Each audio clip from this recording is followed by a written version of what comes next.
শহরের কোলাহল থেকে অনেক দূরে গাইবান্ধা জেলার এক কোণে শান্তভাবে বসে আছে আমার প্রিয় গ্রাম চালিতদহ।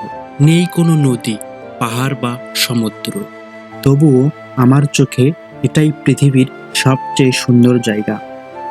চারপাশে সবুজের সমারোহ, ধান ক্ষেত, পাখির ডাক আর কাঁচামাটির পথ, সবকিছু মিলিয়ে একটা নির্ভেজাল জীবনের ছাপ আছে এখানে। সকালের আলো যখন মাঠ ছুঁয়ে আসে, তখন এই গ্রামের রং একেবারে আলাদা হয়ে যায়, যেন প্রকৃতি নিজ হাতে সাজিয়েছে আমাদের গ্রামটিকে। বিকেলবেলা মাঠের ধারে খেলাধুলা, হাসি ঠাট্টা, কেউ চায়ের দোকানে আড্ডা দিচ্ছে, কেউ গল্প বলছে। এটাই আমাদের দিন যাপনের সহজতা। এখানে মানুষ গরিব হতে পারে, কিন্তু মনের দিক থেকে তারা অনেক ধনী। আত্মীয়তা, প্রতিবেশী, বন্ধুত্ব, এসব শব্দ এখনো আমাদের গ্রামে জীবন্ত।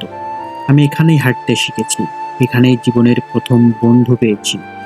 শীতের সকালে নরম রোদে দাদার পাশে বসে গল্প শোনা, ঈদের দিনের খেলাধুলা, কিংবা বর্ষার দিনে খালের পাড়ে হেঁটে যাওয়া, সব কিছু আজও চোখে ভাসে।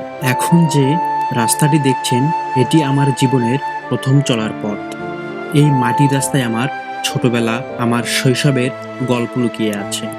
এই পথ ধরেই আমি হাঁটতে শিখেছি, স্বপ্ন দেখতে শিখেছি। এটি আমার গ্রাম, প্রকৃতির কোলে গড়া এক শান্ত নিরিবিলি স্বপ্নপুরী।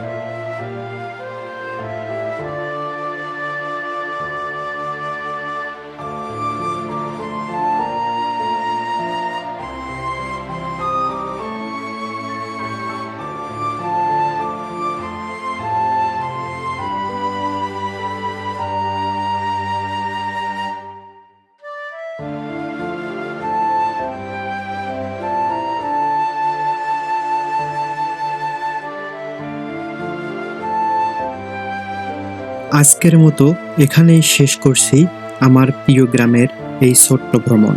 আবার দেখা হবে নতুন কোনো গল্পে।